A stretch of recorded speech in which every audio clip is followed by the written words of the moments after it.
Welcome to the Hello Irlandia weekly news. The main news stories over the past week have included: the Sejm rejects proposals from Prawo i Sprawiedliwość lawmakers for tougher COVID-19 rules, dubbed the Lex Kaczyński. Poland is to supply defensive ammunition as Morawiecki pledges in Kiev that we stand side by side with Ukraine. Central Bank President Adam Glapiński to be reappointed despite the surge in inflation, and there's a controversial appointment as the new Polish national soccer team manager. On Tuesday, the Sejm rejected an attempt by a group of Prawo i Sprawiedliwość lawmakers, with the backing of their party leadership, to pass a law which would have enabled employers to require employees to produce weekly negative COVID-19 test results. It would also have enabled an employee who had produced a negative test but subsequently contracted COVID-19 to claim compensation from work colleagues who hadn't submitted a negative test, where there was what was termed a reasonable suspicion that the employee contracted the disease in the workplace. The measure was anathema to some lawmakers who usually support the government, and on the other hand, it didn't go far enough for most of the opposition. The proposal would also have imposed tougher penalties for breaking COVID-19 restrictions. After first getting a negative recommendation from the Health Committee, on Tuesday evening the Sejm rejected it by 253 votes to 152, with 37 abstentions. 24 members of the Prawo i Sprawiedliwość caucus voted against the measure, with many others abstaining or not voting.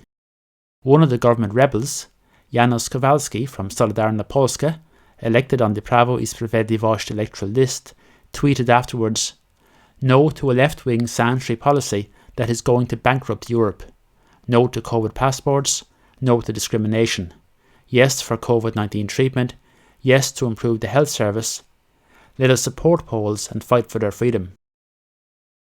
Boris Budke, the leader of the opposition Koalicja Obywatelska parliamentary caucus, described the measure as too little, too late, while other opponents are against any mandatory measures. The measure, a refinement of earlier similar proposals also from Prawo i Sprawiedliwość lawmakers, followed all-party talks on COVID-19 and became identified with Prawo i Sprawiedliwość chairman Jarosław Kaczyński, who urged its passage. It was known to some as the Lex Kaczyński. Prawo i Sprawiedliwość, for its part, blamed the opposition for the defeat, accusing it of playing politics with the measure.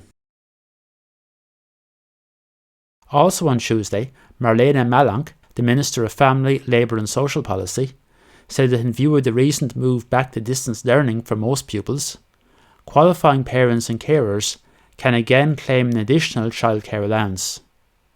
The temporary benefit will be available until March 27th. Malonch commented that, when we decided to reintroduce remote classes, we also decided to offer an additional care allowance again, so that parents are able to provide care when their children learn from home. Poland this week moved to give practical substance to its posture in support of Ukraine in the face of the Russian military build-up on its eastern border. On Tuesday, Prime Minister Mateusz Morawiecki visited Kiev, where he held talks with top Ukrainian political leaders, including the country's Prime Minister and President. Speaking at a joint press conference with his Ukrainian counterpart, Denis Shmyhal, Morawiecki said that, "Today we stand side by side with Ukraine in the face of threats from Russia." He added that, "We express our solidarity in words and deeds. Poland is ready to provide support on gas, defence, economic and humanitarian issues."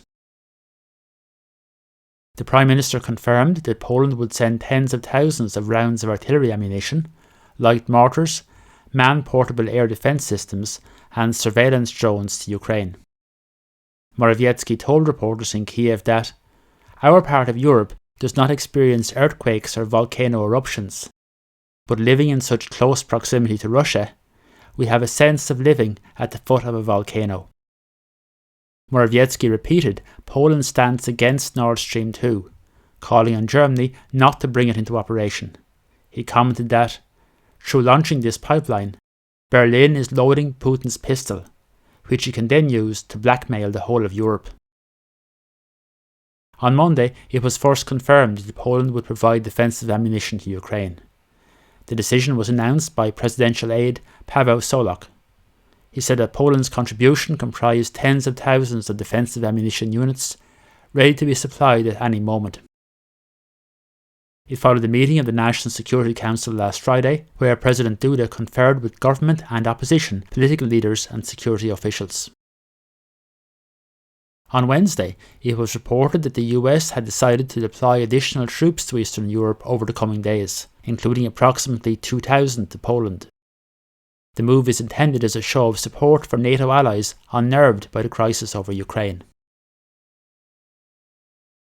Krzysztof Szczerski, Poland's permanent representative to the United Nations, told a session of the Security Council called to debate the Ukraine crisis on Monday that the Russian military build-up is a serious threat to international peace and security, reaching far beyond our region and continent.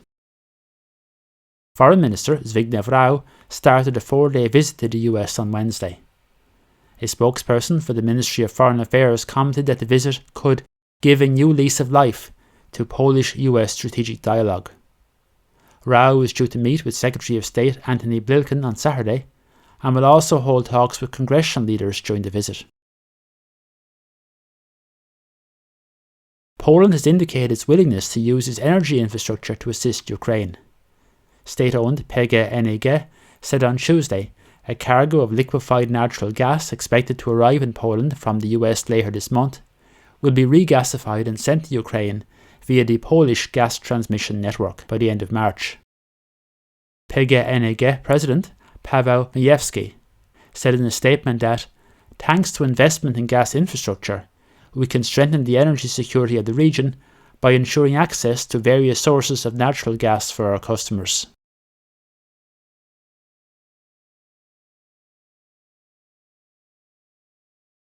Despite facing criticism from many economic commentators for not raising interest rates sooner to stem rising inflation, on Saturday it was confirmed that President Andrzej Duda has nominated Adam Glapiński for a second and final 6-year term as president of the Narodowy Bank Polski, the country's central bank.